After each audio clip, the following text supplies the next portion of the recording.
Hello, and welcome to the End User Talk podcast. I'm your hostess, Jamila, your lady in tech. Today, of course, we have another amazing guest. We have Sidney Buckner, who is going to be talking with us today. Sidney, welcome to the End User Talk podcast. Thank you for accepting the invitation and taking time out of your busy schedule to talk with us today. Thank you so much for having me. I am well today. I am resting. I am just in a space where I am feeling good. It's been a week. It's been a month. I feel like there's a lot of stuff going on, and I feel so grateful to be here on this platform. Thank you so much for inviting me to be on today and talking with you. This is awesome. Thank you. Well, thank you again for accepting the invitation. And yes, we all are overwhelmed with so many different things, and time is just, and space is moving so quickly. But that's okay. We have a little break here, a little breather, and we're just going to talk about you. So for those who don't know or are unaware of who you are, what you do you mind giving us a brief introduction? Yeah, sure. So there are a couple of things that I do. I am first, I guess, and foremost, I'm a software engineer. I have been in the tech industry for about 2 years now. I am also a teacher. I had graduated from 2 boot camps. I am, I guess, a self-taught / boot camp graduate developer. I have been educating, I feel like, so many students. I'm so grateful for them. I also have a YouTube channel, so you can find me on youtube.com/C/Sidney Buckner. And I am also a co-host of the Ladybug podcast. And that has been an incredible opportunity. I am an active member on Black Tech Twitter. And honestly, I'm a shit poster. So if you know me, then I love to post just very interesting things. I hope that I can be very well-rounded to some people that are following me, because I don't just talk about tech, because that's not my whole personality. That's not my whole life. So you're going to be on a wild ride with me if you have ever seen my content or have decided to start following me. So yeah, that's who I am. Well, that's, if there's no other better introduction than what you've given. So I think if people were wondering or what they would find if they did tune in, whether that to be to YouTube or finding you on Twitter or some of the other socials, I think they got it. I think that was a good intro. Thank you.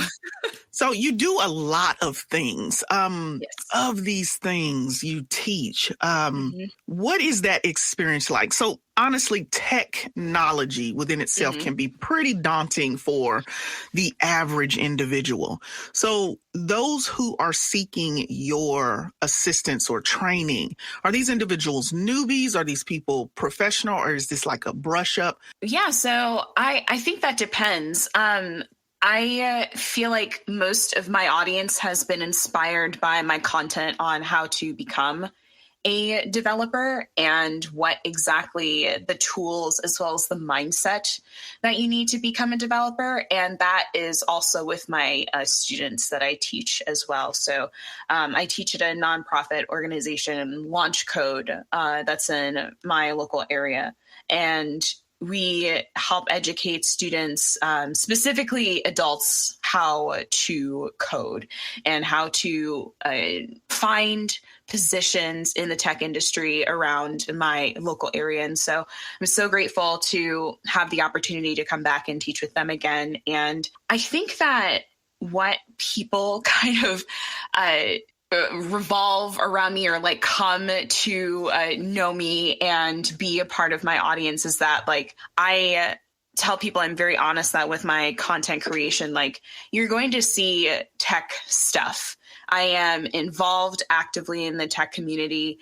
I have made custom study plans for people. I have helped them make mindset shifts in how they want to learn to code and how they want to kind of figure out what their career is. But that's not all of who I am. And I think that if people just like really kind of like take the time to just take all of the tech stuff out of there. I'm an artist. I'm a musician. I used to teach at a local high school for their marching band. I had played flute and piccolo for almost 12, 13 years. Good gosh, it's been a really long time. But there's so much else to me. There's so many other elements to me. And I think that that's what people kind of come here for, that like fresh perspective, because I will be talking about how to set your mindset and your goals when it comes to solving problems for code one day, and then be like, oh my gosh, I am just going to shitpost about like some topic that tech Twitter is talking about, which can be daunting and ridiculous the next day. You know, you're not going to get like any specific consistent like thing from me every day when it comes to just talking about tech. And I think that that's that breath of fresh air that people are looking for, because it can be exhausting. It can be very exhausting being in the tech industry, being a Black person in the tech industry. And I hope that with my audience, they know that they can be their authentic selves inside of their companies, their projects that they're doing, their interviews, and then also be able to enjoy their lives outside of having to be an engineer all the time, because that's not my end goal. Not personally, that's not my end goal, because first off, I don't dream about work. I don't have a dream job. And I think that's what's also very daunting and very fascinating about why people follow me, is that like, you know, I'm in tech, but like, this isn't my dream job. Right. But it also sounds like to me, if anyone has had any encounter with someone who is technical, a lot of times those individuals don't have much of a personality in most cases. They are not very social. The conversation is usually, if you ask them a question, it's either yes, no. Maybe it's kind of a dry kind of conversation. So you don't get a whole lot of personality. There's not a lot of interaction. It's just here and there. So it sounds like you're adding a sense of personality. You're adding the human element is there. I think that there are people that have their own type of personalities that have been immersed in code, and that is what they enjoy. And I will never judge anybody about that, because there is a certain need for people to be very immersed in what they do. That quote unquote passion side of development, I understand that people have that, but that can also be a dangerous double-edged sword. I feel like when it comes to talking about people that will have that kind of like very dry kind of personality, you know, it's their personality. And I think that that's okay to have, but it becomes incredibly dangerous when that's the only thing that you want to see, to communicate, to execute plans, to execute code, to collaborate with inside of your little bubble of like things that you know. And that isn't me. That isn't me. And so I really do want to hit home for people that, you know, if that is your personality and that is how you like to spend every day of your life, being able to do something when it comes to coding, when it comes to teaching, not teaching, I mean, that's totally okay if you don't feel like you are a teacher, or that you don't want to teach, like that's totally fine. But making sure that it's understood that you don't always have to have a passion for coding to do this is very important to make sure that you know, because you're always going to have some other perspective when it comes to people that may not be as passionate as coding as you, but have a different perspective because they have passion in something else. But it's about being able to collaborate with different people from a different perspective. And I can't say that I don't have a passion for coding. I will like put that on the record, but I know that that is not the thing that I will do coding wise. I will not do that like after hours all of the time.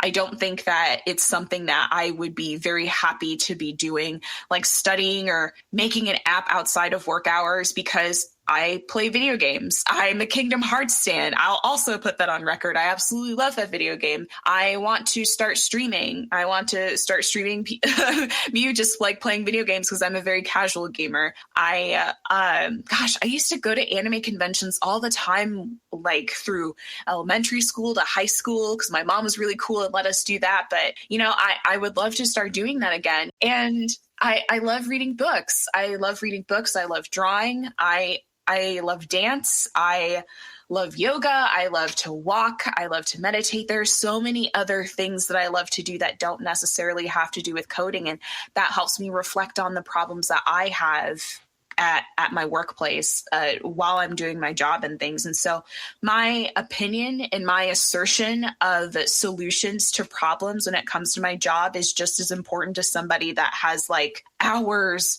and years of experience under their belt coding after hours.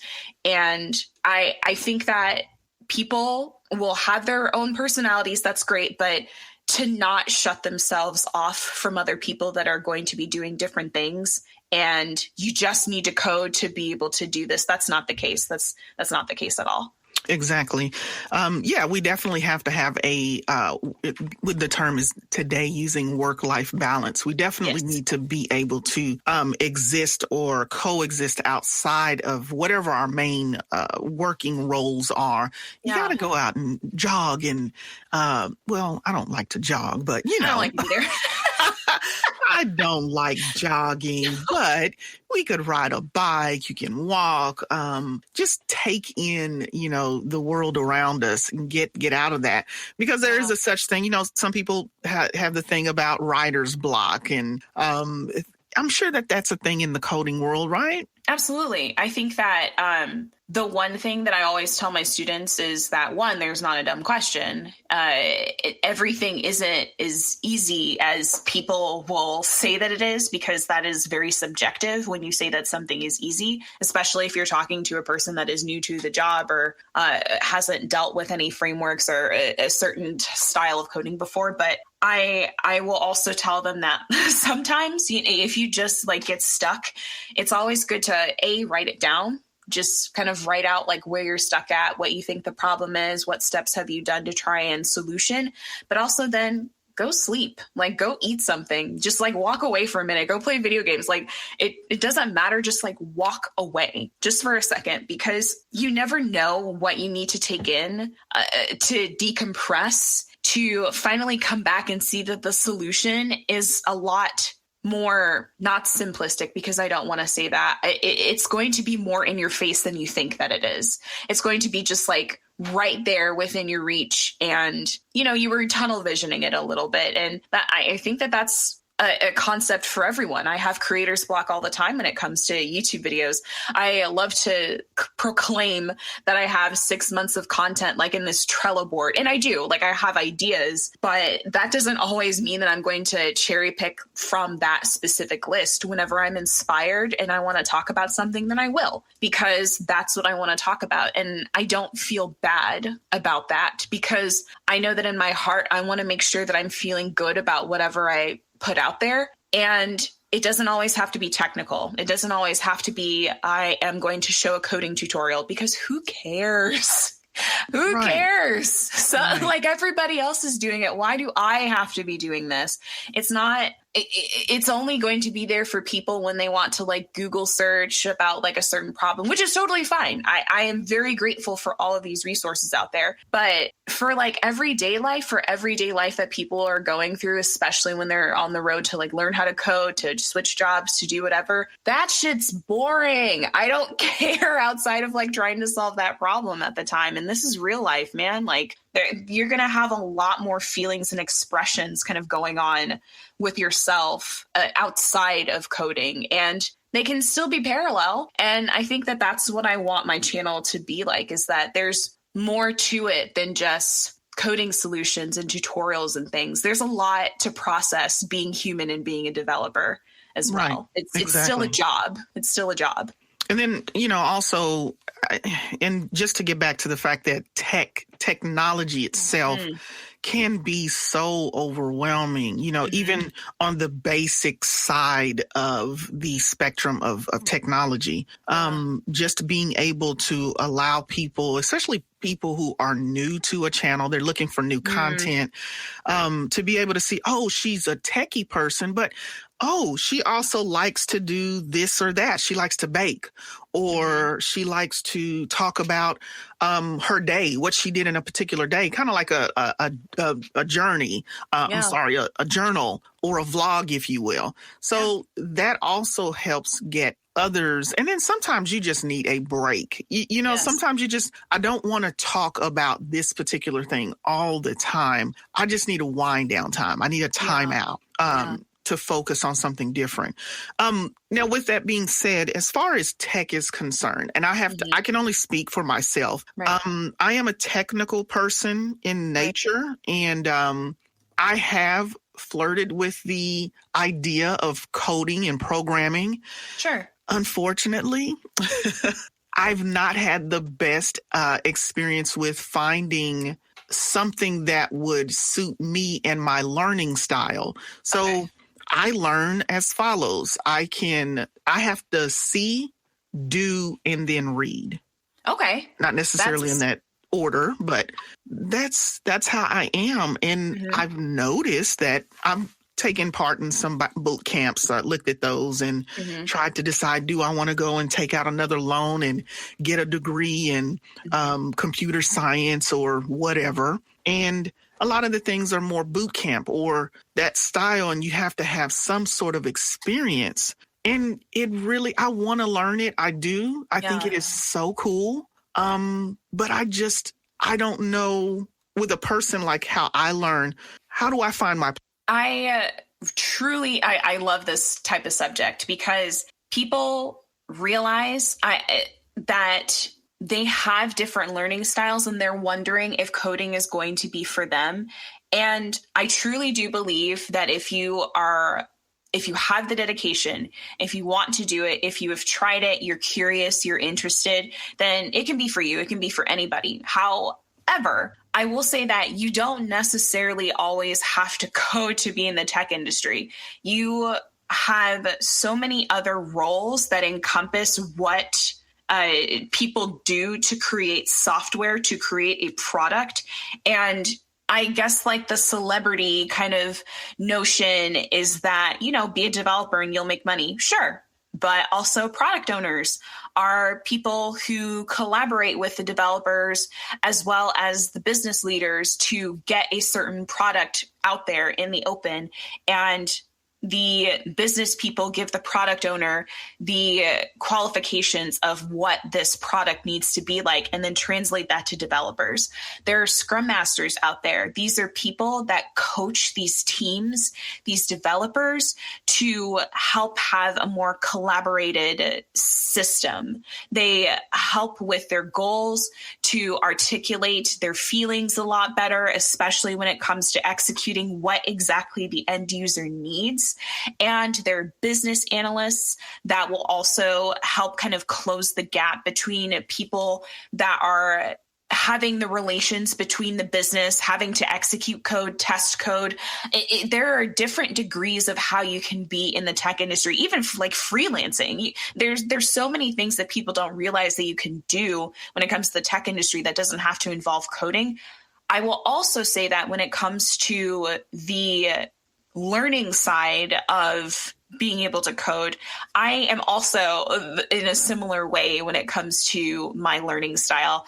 I need to actually see what is happening, like watching it on a video. I prefer video learning because then I'm able to stop the video and take notes. I have a certain system that I do that.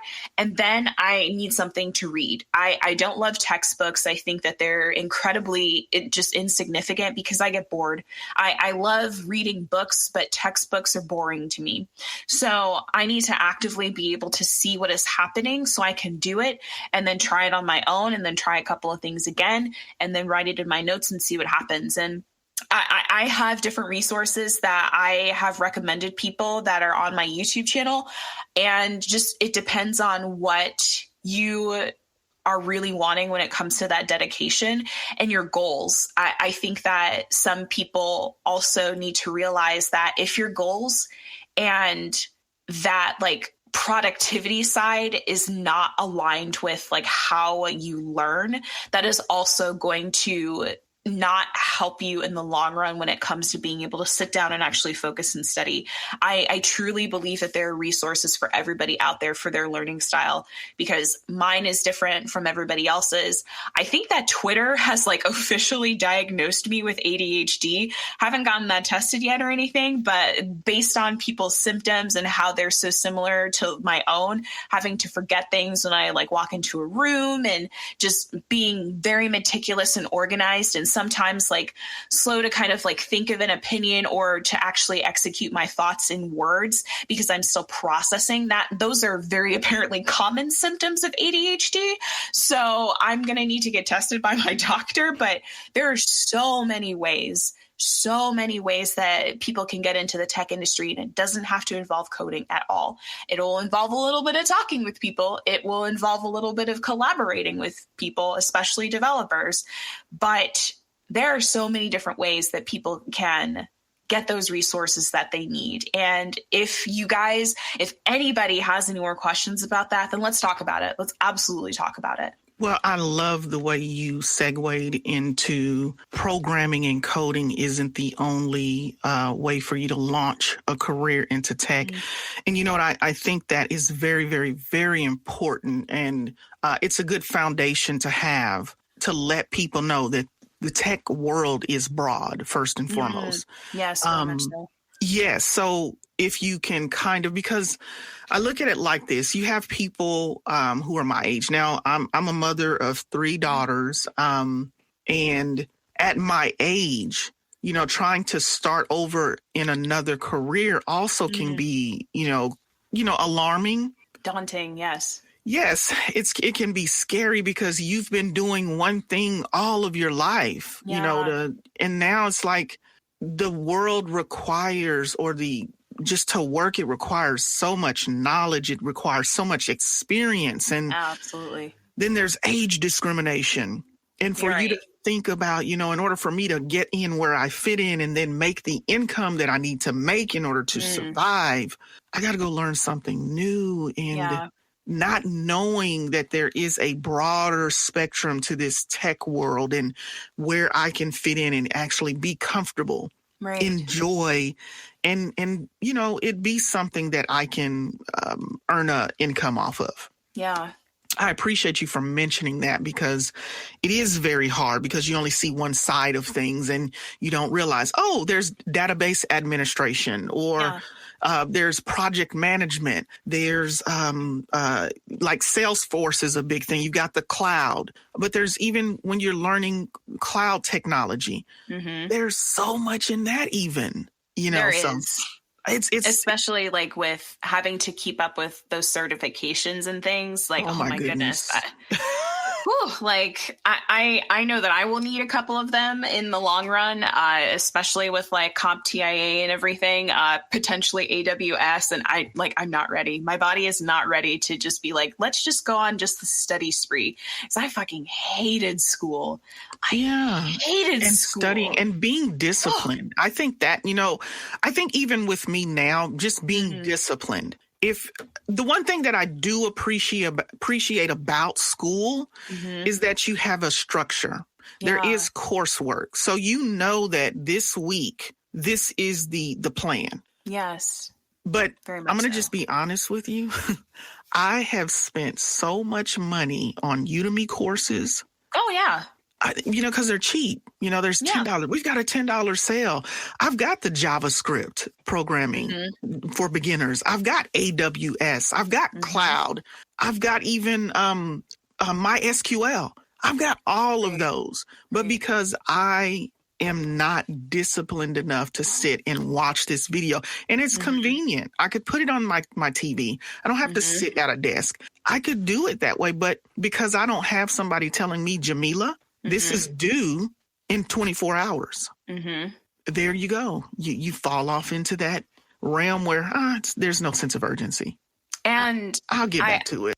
I think that that is where I want to start focusing more of my work, especially with consultation calls that I have with people, and figuring out where exactly they're having that problem when it comes to actually setting up that discipline and executing what they want. Because that's a great observation that you know yourself about, that you like having videos, but it's also so easy to get distracted with social media, with chores, with life.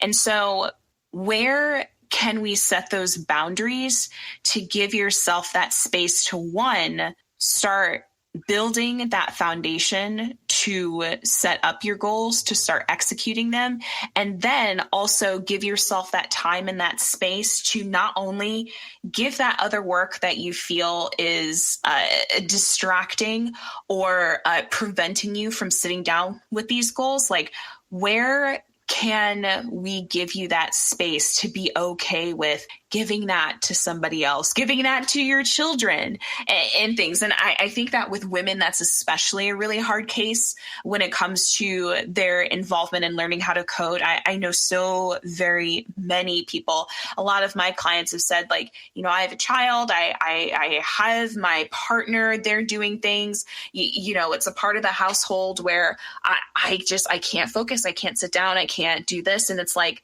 you can. I understand the circumstances of what is going on. Personally, I am very privileged to be legally single and legally with no kids, but being from a family where I had a single mom, I have my brothers and sister. I had a home which was amazing, but my mom also had to do 10, 20 different things at once. And I was in that space where I had to make sure that my siblings were okay. And it's a lot. You don't have to be perfect at any of this, but you do have to set those boundaries first and then build those habits one at a time.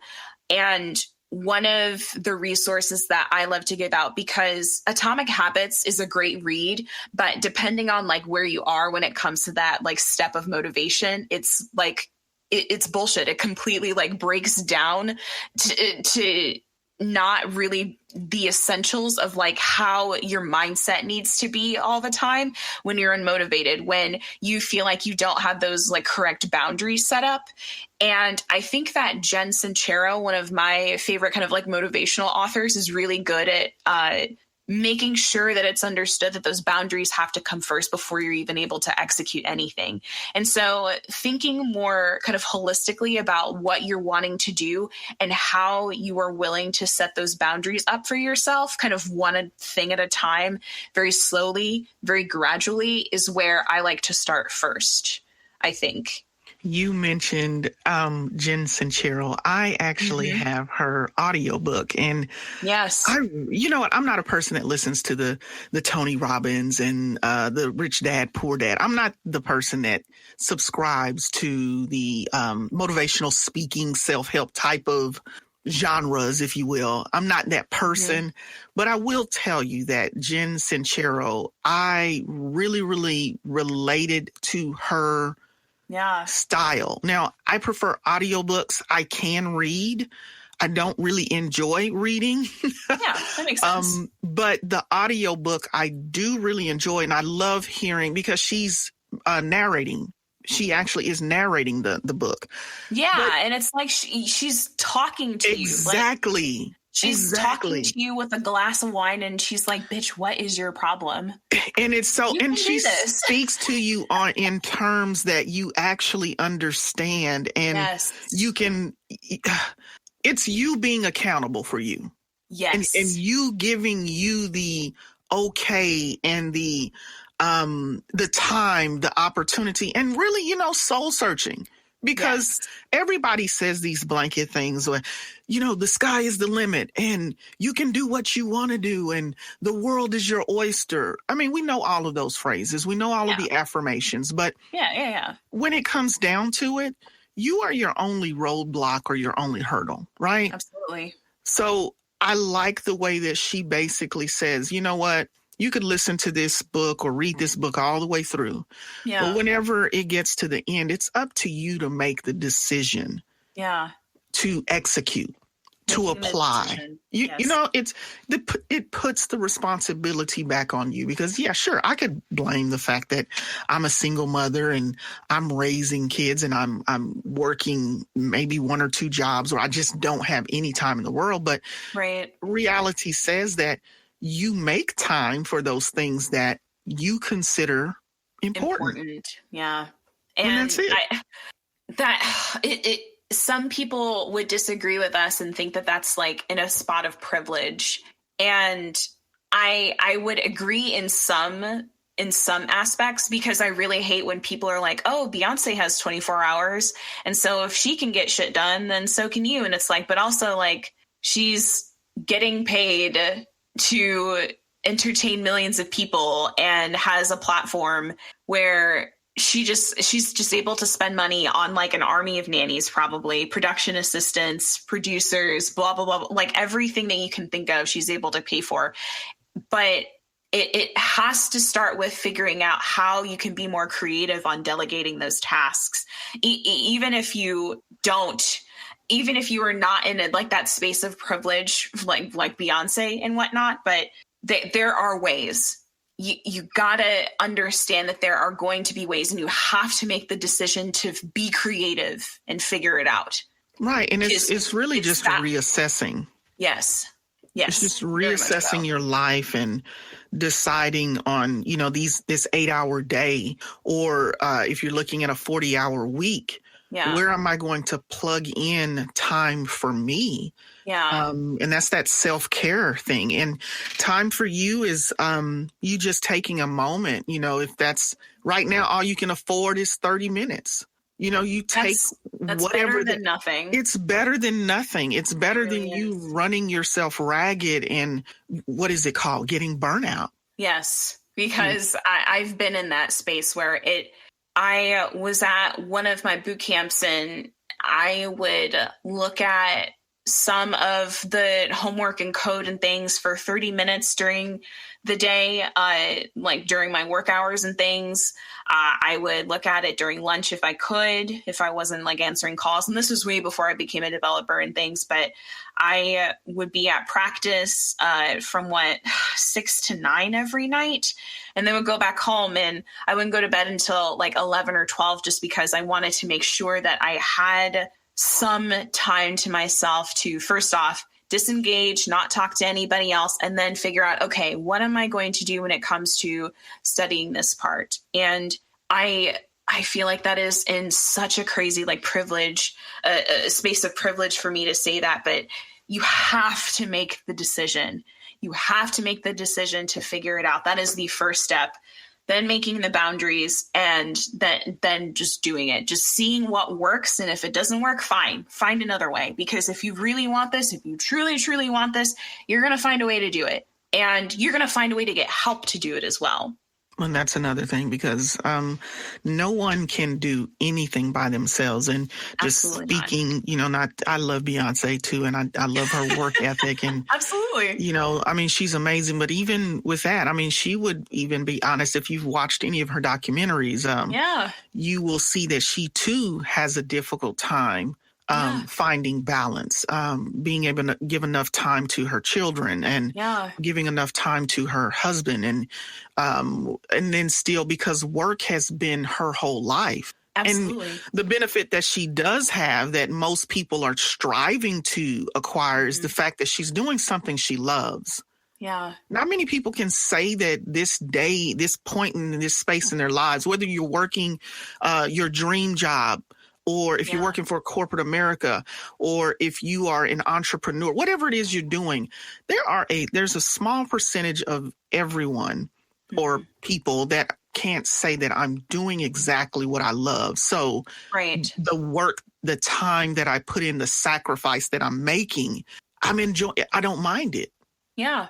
Because all of my efforts and all of my energy are going into the very thing that I love to do. So it doesn't feel like work. It's not work to you. And I don't feel like I have a quote unquote dream job, because I don't dream of labor.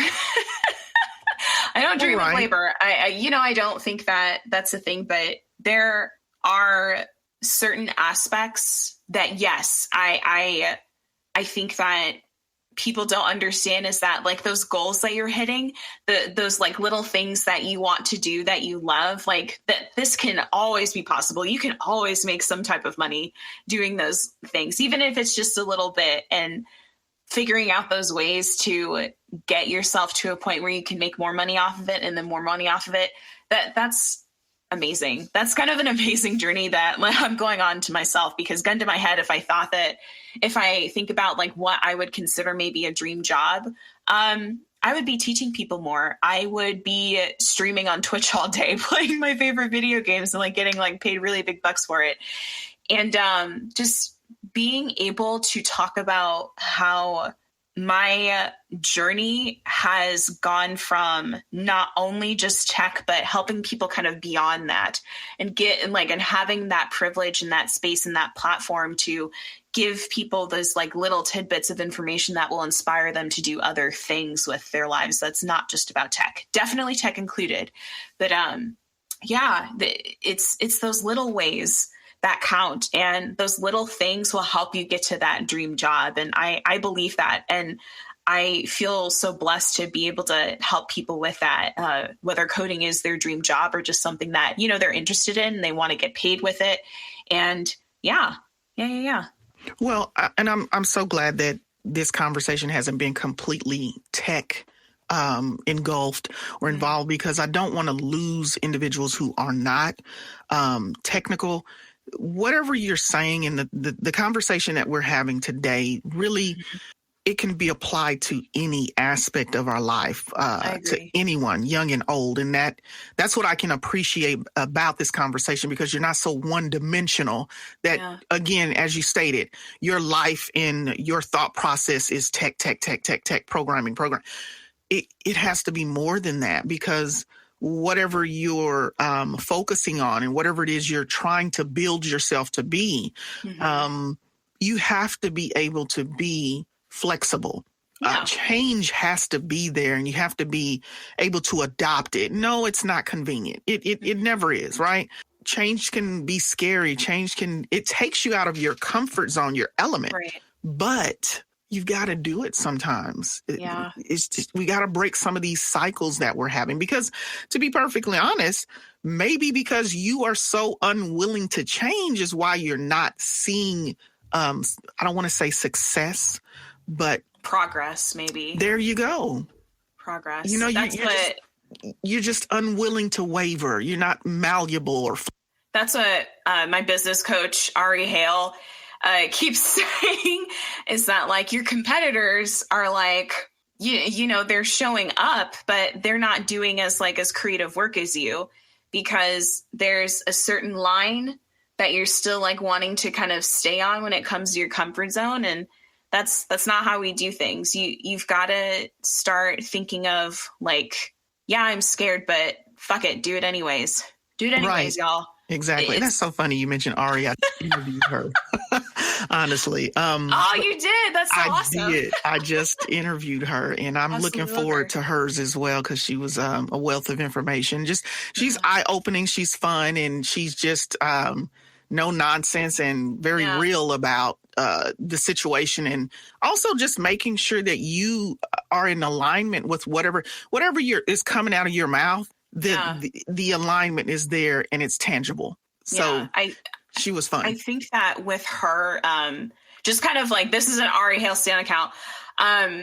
She really just like changed my perspective when it comes to being a mom and being a business person and having that motivation to do whatever you want and be able to build that life that is yours. And it's funny because I think that we had both read Jen Sincero and things and really got a lot out of it. But I feel like in some ways I'm just like seeing kind of like that result in her, and a lot of like what I want to encompass in her. And she's great. Like I sound crazy when I talk about her, because like I've never met her in real life. Like I've had her as my coach before, and just, it was very eye-opening to just kind of like look at her and see her experience and things, and have like just see her grow after she came back to America and things. But just, I so would love to finally encompass that life that she has been able to give to herself. And that is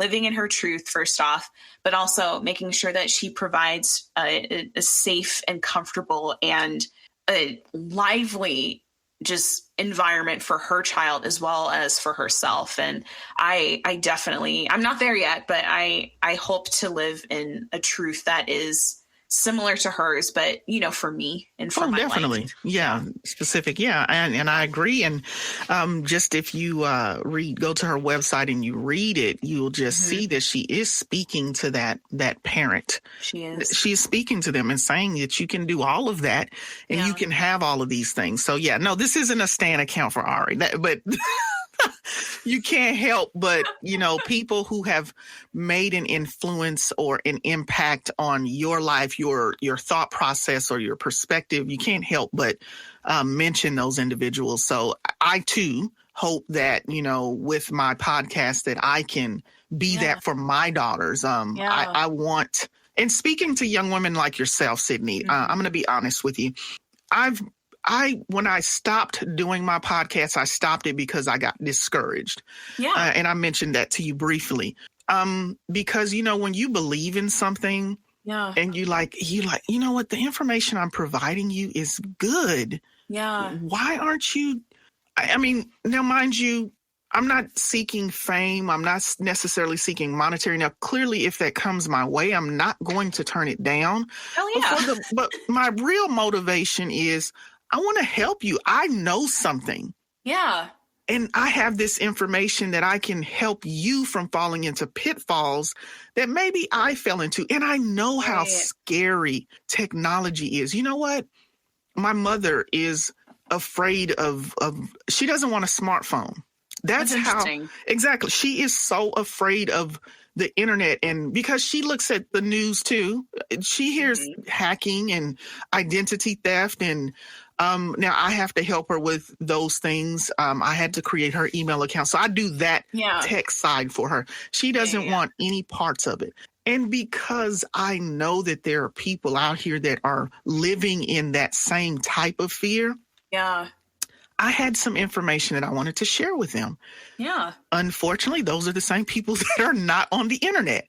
Yeah. So it didn't work out for me, and it didn't get to the individuals that really and truly needed it, because yes, there is that ugly element of internet. You do have people out there who are preying on the innocent, whether that's children, whether it's adults, our seniors. You do have that element. But you also have this element of technology that is so amazing. You got AI, you've got Alexa and Siri, and I'm gonna, hopefully they didn't hear me because they'll interrupt. Right. But you have, I don't think they did either. Exactly right. I have to be careful. I thought about changing Alexa's name to Kim or something. So, that would be a little bit better, but I don't know. Yeah, I was sad, but I like Alexa, so I'm not going to change her name. But those are the elements that are fun. And yes, they say these devices hear our conversations. Okay, maybe they do. But if you think about it, before technology became as advanced as it is now, the government knows about you. You've got a social security number. You've been using a credit card for years. They know who you are, and they're listening to your conversations anyway. So, honestly, privacy has been invaded for years. So I just know that there's this thing out here that I have that I can share with someone else to help them ease that. And that's what I like talking to individuals like yourself, Sidney, is because I have 3 daughters. I'm still trying to find my way, but my daughters need to see women like yourself striving. I'm not saying that tech is their route, but it doesn't have to be. What they need to see is that there are other women out here doing something. Yeah. And they're confident. They look like me. Yeah. They're successful. Yeah, that is the whole purpose of this podcast, of the conversations. And also, you know what? You need to pat yourself on the back sometimes. Yes, 100% you need to flex. Yes. It's why. Like, why are we on this earth? Just to, like, I get it. I've been, gosh, what's the podcast name off the top of my head? I've been listening to Dissect. That's what it is. And it's the season with Kendrick Lamar and his Damn album.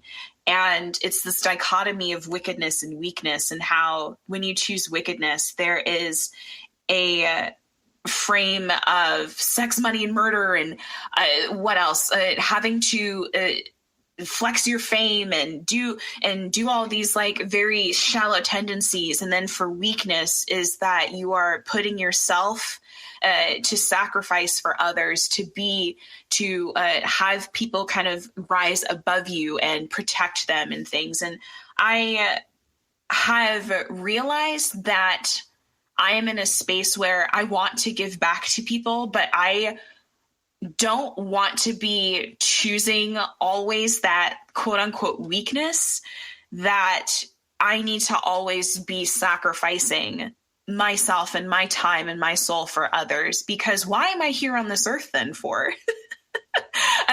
Just why? And you know, I want to be able to live my life too. And I understand that that might be part of our just capitalistic society. But I finally bought an Apple Watch last week, and people are kind of like with that reaction that I was like doing. I had like put a video on Twitter where I was like opening the box and was just like, what the fuck is this? But people are like, I don't understand like why you're so like freaked out about this, because you realize that some of these material things that you're like finally able to get for yourself and you're finally able to enjoy. In some ways I felt like, because like we didn't really have any money, like when I was growing up, it's that kind of conditioning for yourselves that when you finally have that money for yourself, it's almost traumatic. You almost don't want to spend it. You almost don't want to, you want to make sure that you're giving it to out as resources, as like things that people can use. But then like, where is that for yourself? Exactly. Where is that for yourself? And where is that for the other people that are like feeling the same thing, that are wondering if whether or not it's okay to be able to live your life, spend your time with your family and friends, and flex a little bit on that money. I totally understand where you're coming from with your daughters, because I felt that way. I felt like it wasn't okay to be me in some cases, when it comes to interviewing, when it comes to getting into the tech industry, when it comes to finding my voice in this platform. 2020 was a really big eye-opener for me on where I needed to stand when it comes to my truth and when it comes to my personality, because there was a lot of meekness. There was a lot of not being able to stand in my truth and be okay with my personality because of context switching, because of this. There was a lot of not being able to celebrate myself for the hard work that I have done to be in the tech industry, and be able to give myself that space to congratulate myself and pat myself on the back because of what I've been able to do. And I stopped that shit. I gave myself that space to just be like, you've done really well for yourself. All things considered, I have just had this last couple of months where it just feels like my head is still spinning about just being in the pandemic, living, just separate from my family and having to make sure that they're okay, but also like standing in my truth and knowing that like, I don't have to be meek. I don't have to always context switch. I can give myself permission to show like what I've been able to do with the fruits of my labor, because I've worked hard for it and I deserve it. And I see others like Ari. I've seen people like Bees. There's so many people that I looked up to on Twitter and that I have found and have, made so many connections with that have been able to just kind of like, flex a little bit on the gram, flex a little bit on Twitter and things. And it's just like, man, like I want to have what they have. And it's almost kind of the same thing with your daughters, is where like you want them to be able to see like, it's okay to have that wealth. It's okay to have that money. It's okay to just show that you've been able to work hard for that. And I'm finally at that place where I feel like, all right, we're just going to do it. I'm not going to give a fuck anymore, because if you don't like it, then you can always block me. You can always That's true. like that's what it is. You don't have to see any of my stuff. You can mute my tweets, you can mute my emails, whatever, because that gives us space to actually get to an audience that wants to see that wants to be inspired to that. That's right. So trim the fat, get out, fall out. Yes. I really hope that I can be an example for your daughters. I really hope that I can be an example for other people's children, for other people's daughters, and just really to have people just be like, she looks like me and she's like doing this shit, because I needed that this year. And I was able to find that on Twitter. And as rowdy and as raunchy as Twitter is, like, I've been able to find some amazing people to speak to and to collaborate with and to talk to. And I'm so blessed. I'm so blessed, because I found some very amazing friends on Twitter. I found the Ladybug podcast on Twitter. Like, that's huge. Yeah. And I wanted to talk to you about that. Exactly. Yeah. So that also, absolutely. Which is great, because you know the podcast world. So. A little bit. Right. Little bit. So yeah, I definitely want, and you're right. Everything that you've said is definitely in line with when you've attained success, whatever success is for you. Right. At some point in time, you do have to take a time out and unplug or disconnect, and even sometimes get out of your head and think about your path, your journey, review the past, and bring yourself up to now, to current. Yeah.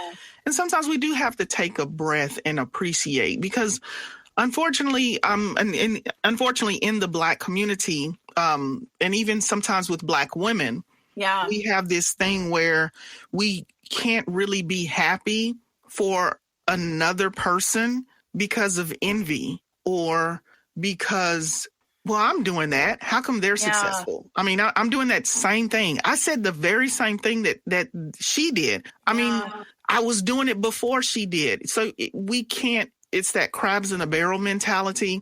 Yeah. And if we allow ourselves to listen to other people, there is a sense of, I can't think of the term now, a sense of shame for being successful, whether that success is public, being publicly successful, popular, or if it is monetary. Yeah. You know, you are made to feel, although everybody's hustle is get that money or become popular. We want you to be a household name, but yet when you obtain that and you're actually living that, you then have to be ashamed. You can't say, and I'm not speaking to people who are being arrogant, because there's a difference.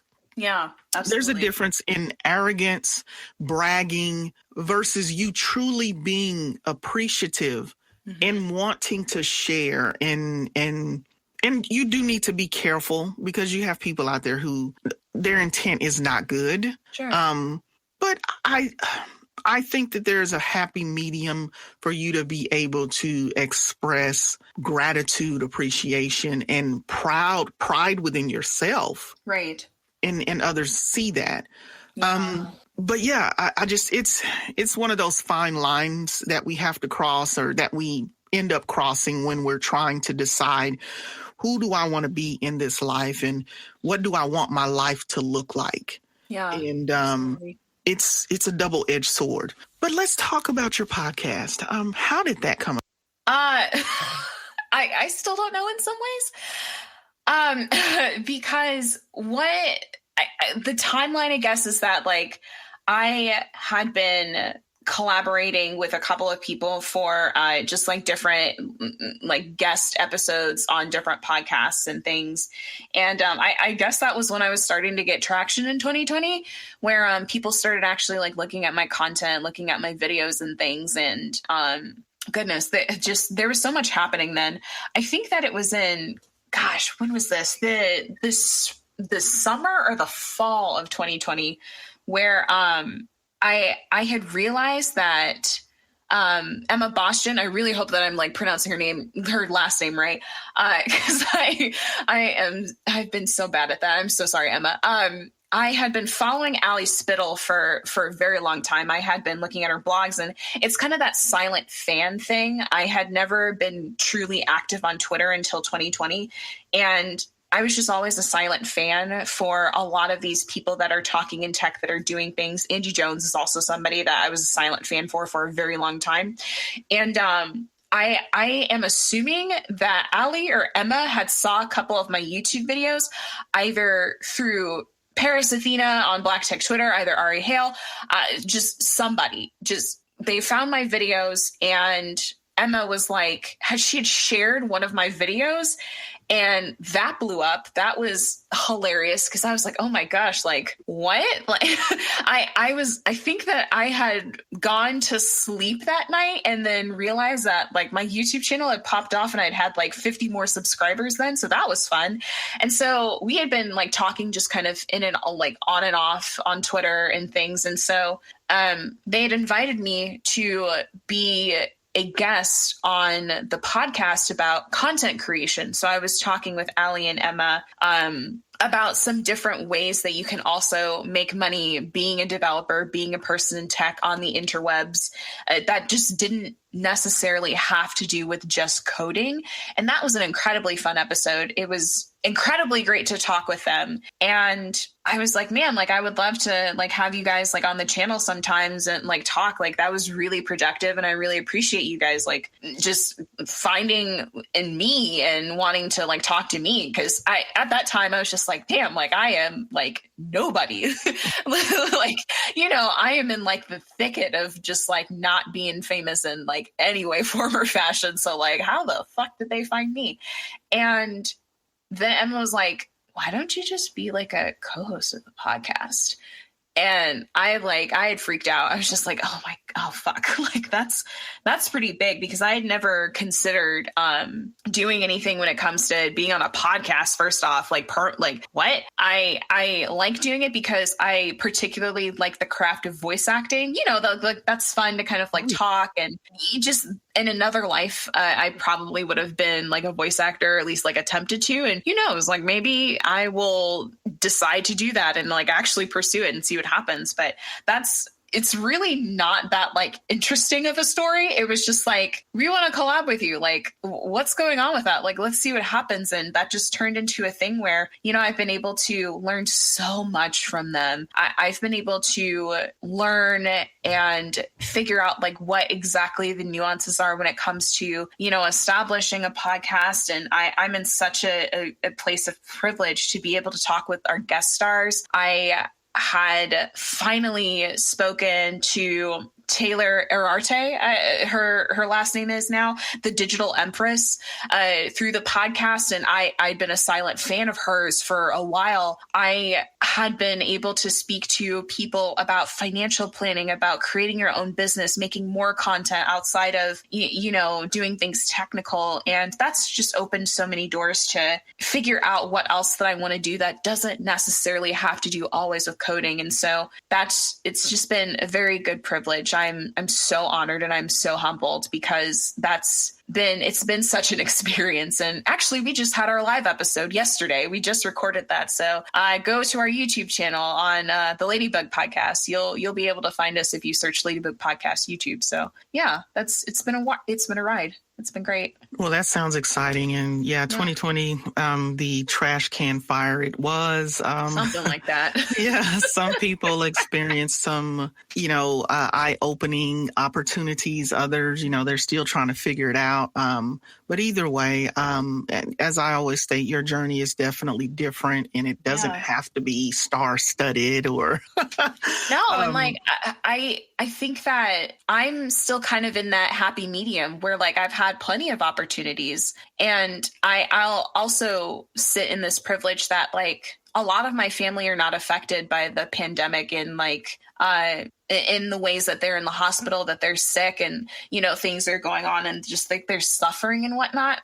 We've been very just so blessed to be like in that bubble and have had that platform where we can stay home and be safe and things. But I know that there's a lot of people that haven't been able to do that. And I know that there are a lot of people that haven't been able to kind of find themselves in the pandemic, being able to stay home, because that's a lot. Like having to do that and like knowing that like you could potentially kill a person if you decide to go outside. Like what kind of traumatic shit is that? Well, yeah. And then you still have individuals who don't take that seriously even. I mean, you still have that element. So that's what I'm saying. It's like, you know, you have so many people who life and situations that should be taken seriously, they don't. So we're going to continue to have that tug of war as well. But yeah, I mean, it's 2020 was definitely a year of, I don't know. I think, it exposed a lot. Not to say that these things, we weren't aware of them. But there were those things where it was kind of unspoken. It was there. I always use the proverbial elephant in the room because we know racism has racism has been threaded everywhere. Not just in the U.S. It's everywhere. Someone has experienced some form or fashion of racism or bias, and then you just kind of get to see people for who they really and truly are, because just politically we had a lot be revealed, and we had individuals come out of the woodworks, and they've just really let you know how they feel. And it's like, and it's just in your face. And I don't know. It's like, how do you come back from that? How do you reset from that? I think that I'm still trying to figure that out myself, just because I know that I can't control like anybody else in this situation. You know, you can scream and shout all you want to that Black lives should matter, but unless this other person that's screaming that like all lives matter, that your life doesn't matter, you know, they're going to have to deal with their own, you know, whatever things that they need to face when it comes to their demons about the respect of others.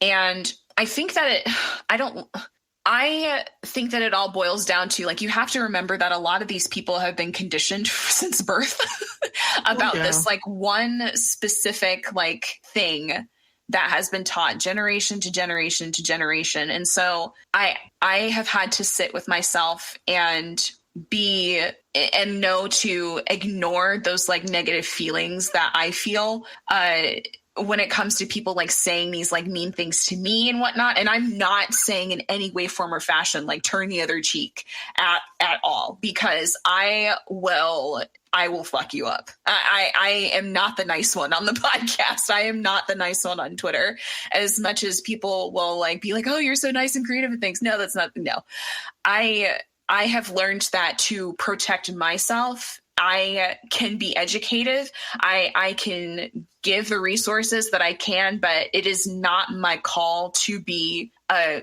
part of having to make myself insane just to make you like see the point. And it's going to come back. It's that karma is always going to be a bitch. I need to protect myself and my family and my space and my community. And that is where I see myself doing the best work and being the best that I can be. And again, that is not something that I believe that it has to be for everybody. You're going to be able to handle your trauma and your feelings about this political climate the way that you need to see fit. But for me, that is how I feel to protect myself and my space, if that makes any sense. It makes all the sense in the world. It's just, you know, it's sadly, a lot. It is. Much. And, you know, it's just, I don't know. It's just frustrating. In these conversations, you know, I've been blessed to speak with some amazing people who've done some great things in their own lives. And, you know, it's just frustrating that unfortunately we can't get beyond this color thing. We can't get beyond race. And to me, I feel like Black people as a whole, we have surpassed proving that we deserve respect. We deserve to live. We deserve to just be. Yeah. You know, and it's interesting that it has to be like a deserve. It's just like we're humans. It's like being. Why we have to constantly prove ourselves? Right. It's like, it is almost like we are from outer space. You know what I mean? Just something, whatever. Like we just uprooted. Yeah. And we have to try to prove and plead our case for even the most minute. It's tiring. It's terrible. It really is terrible that we are still seeing these types of acts, hateful, cruel, criminal acts against a group of people. Yes. It's emotionally draining. It's scary. It's overwhelming because honestly, you could just be out filling your tank. Yeah. And that could be the last time that you filled your tank. Yeah.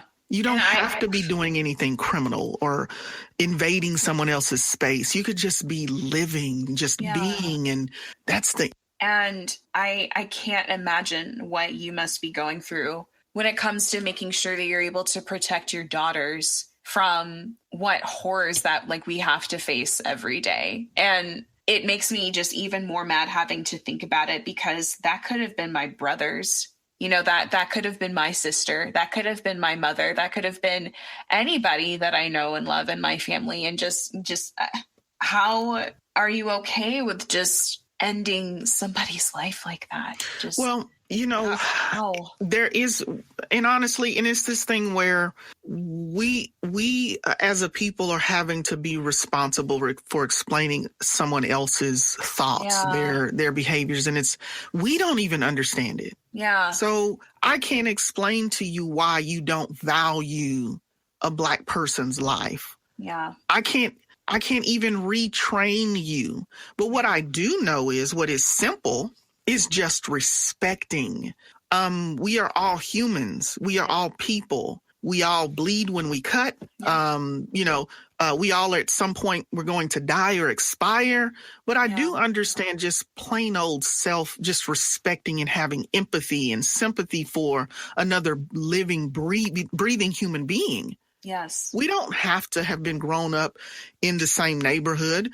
We don't have to have had the same childhood or household experiences. Yeah. But I know that if I were to slap you, that either I'm going to get slapped back or the slap that I inflicted on someone else, it's going to hurt them. Yeah. I mean, that's just human. That's just the human element. Human nature. Yeah. If I were to say something ugly to you, and I don't even know you. Yeah. I know that there's a possibility that, yes, that person might hurl some insults back at me. They might hit me. I might be in a fight, or they may not say anything at all. The fact of the matter is you have just changed the course of someone else's life by whatever that thing is that you did. Yeah. Their perspective, and it could be for the negative. It could be for the positive. Yeah. Where's the human element in any of this? That's what you don't understand. I really do. And maybe not understand, but just be able to kind of like notice it and just, those like really strange pipe dreams where we just, it just bursts. It just goes away because why? There's no reason to have that kind of mentality to see somebody as subhuman, to see somebody as like not of you, that doesn't share. We share 99% of our DNA with each other. Like there's nothing necessarily scientific that like makes us like super different at all. It's these like this 1% of scientific elements that make us different. And I don't want to be the person that like has to educate everybody. I agree. I just wished I wish that was one element of our history, of our, just the human history, the human condition. I wish racism and bias was one of those things that we could just alleviate and put in the past, because even for the individuals who are perpetuating this behavior, who feel like they need to keep it going, do you know how that within itself is even tiring, to be the person that is continuing that sounds exhausting. I mean, it has to be. I mean, and you can look at have these that people mindset all the time and just like all the time. Y'all look tired. Y'all look so messy. Decrepit. How do you think decrepit. That black don't crack? Because we are not about that life, honey. Like, man, I'm telling you, it's eating you up from the inside out. It's like you're continuing to keep this thing going because I don't know, you didn't get enough love as a kid, or I don't know. Yeah, but after a while, even if you were taught this way, you have enough sense to try to change and see, is this true? Is what I've been taught for so long, is it true? And 90% of the time, you're going to find out that it isn't. Yeah, and it's okay to question things. Yeah, but you know what? When you benefit, that's a part of our nature. But right, but you know, some of these people able to benefit, then some people don't question. There you go, and that's and to be honest, if you look at it, it's really look at what the comfort that they have, and you'd say privilege. You've used privilege in your own sense in a situation in your own life a number of ways. Absolutely, but individuals, just as much as we are fighting to change this narrative, to change this perspective, this view, this structural and institutional racism, they are fighting just as hard to keep it intact, because that means I have to come back to the ground. And that means that maybe I'm going to have to give up something that maybe I really and truly didn't earn. And maybe these people that I'm saying are less than me or don't deserve this, I will have to be answering to them. Yeah. So you don't want to give that up. I can understand that there are certain privileges that people will not want to give up for themselves to give to others, to be able to equate to others. But is it worth it? Is it really worth all of that like ugliness that you feel in your heart?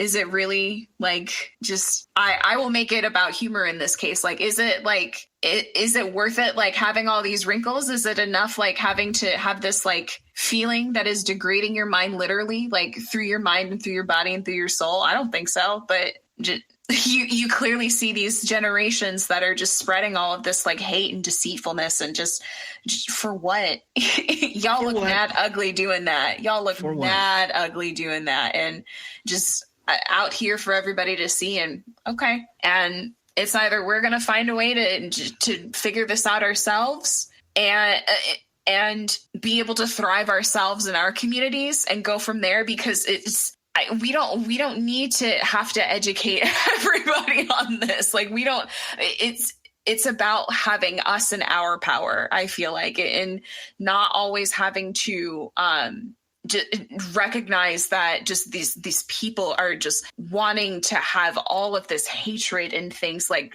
towards us. I don't like having to think about it that way. I wish that we could just like have a magic wand and like blow it all away and whatnot, but I know that that's not the reality. And the best way that I think for my mindfulness as well as my safety is to make sure that I'm able to educate others in my circle, but be able to have them spread that information outwards and live in my peace and live in my truth. Honestly, I don't think that I don't think that I would be able to live with myself and my soul if I were always chasing racists.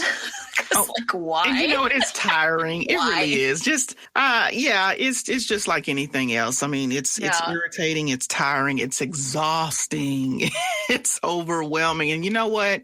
At some point, these individuals who are living in this state of mind, everybody else who is tired, they will move forward and you will still be stuck in that state. Just throughout history, we've seen evidence of it. You've put up as many obstacles as you can. You've changed laws. You've closed off borders. You've tried to send people to certain parts of the world. And yet you still, even though you send these people that you say are disrupting your supremism, you still can't seem to stay in your corner and leave those people alone. So, you know, we all have to kind of, say, you know what, that person isn't going to change. So I'm not going to stay stuck with them. I'm just going to move and work around them, move beyond. So, and we are also at that point in the interview as well. Where we need to move on. No, I understand.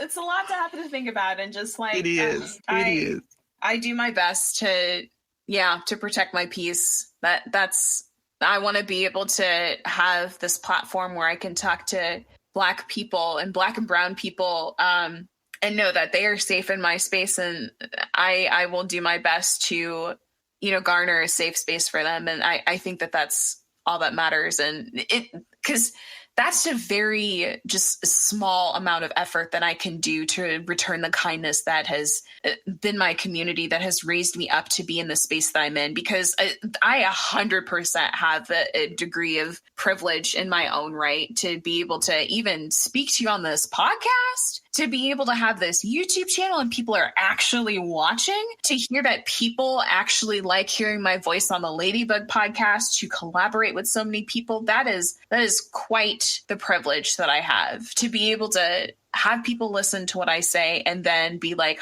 I really liked what you were saying. I really get you. I felt that. So that's all that I can do in my space. And that's the least amount of what I can do. And so I hope that I can do more with my platform. And that's what I am hoping for. Fuck these racists. Like, I don't have the time to be like trying to dissect what they're trying to do, because it's too much. It's too much. And that is correct. You know what? This has been a wonderful eye-opening, and I've thoroughly enjoyed our discussion today. Sidney, I want to thank you so much for taking time out of your busy schedule and then your me time to talk with me today, and everyone listening. Honestly, I have no idea if the people, whoever hears this, will walk away. I don't see how you couldn't walk away encouraged, empowered, to make whatever change in your personal life or even professional, honestly. Yeah. To make things better for yourself, your family, or even the individuals that might be inspired by you, because all of us can inspire. Sometimes, we're seeking public approval or acknowledgement, but there's the people here who look at us and they are inspired by us privately, but thank you so much again for sharing all these gems of inspiration. But before we go, I know you've been kind of dropping all of your socials throughout the interview, but I want to give this opportunity, this portion to you, so that if you have anything encouraging, if you have anyone or you want to thank, drop your socials. This is your time to send out your. Oh my gosh, thank you. Okay, first off, I want to take this time to share on this platform. Somebody that has been inspiring me right now in the moment is Mr. Ryan Little. And I have no clue if anybody knows him, but he is a producer. I believe he's based in Maryland, that makes beats for YouTube creators, that makes them for artists that are trying to get into the industry. He has mentored, from what I know, like other producers. If any of you that are listening to me are out there that are making videos that have anything to do with any type of like content creation, please, please, please use his stuff. Please use his stuff. He's on YouTube. His name is Ryan Little. It's however you spell Ryan and Little, like that's normally how you spell it. And just, I absolutely adore him. He's been somebody that I have been a silent fan of for years. And I had finally had the courage to actually connect with him in 2020 and just be like, I love your music. I'm really liking everything that you do. And I'm going to be able to find a way to make sure that I like boost up your platform, because you've been there just for me when I was that silent fan. And so here I am. Ryan Little, absolutely adore you. So shout out to you. Big ups to you. Thank you so much to the Ladybug podcast for including me on this platform, on this journey. Allie, Emma, and Kelly, I absolutely appreciate you. Thank you so much. My family, my mom, despite like how things have like gone, like, as families go, just my mom has been really supportive of everything that I've been doing. And she definitely will hear this episode and will Google my name and just be like, what the fuck is she up to? So I'm sure that she will find this podcast and things. And to Josie and Erica, that are some of my good friends on Twitter, as well as Wellington. Josie, Erica, and Wellington, I love you all so much. Thank you for being so supportive. And my Gosh, my socials on Twitter and Instagram, I am at Shidoni-chan. So that's SHIDONI. And you can find me on YouTube if you type in youtube.com/C/Sidney Buckner. That's SIDNEYBUCKNER. That is it. Well, Sidney, this has been a blast. I am so glad that you accepted the invitation to be on the show today. Continued success. Keep doing what it is you do. So many will be inspired, future and present. I'm sure you're greatly appreciated. Thank you. Have a good rest of your day. And again, thank you for being here. Thank you for giving me a platform to speak with you. I'm so appreciative. Thank you so much for this. We've come to the close of another episode of the End User Talk podcast. I hope that what you've heard today will leave you feeling empowered. Thank you for listening. And remember, every day's a training day.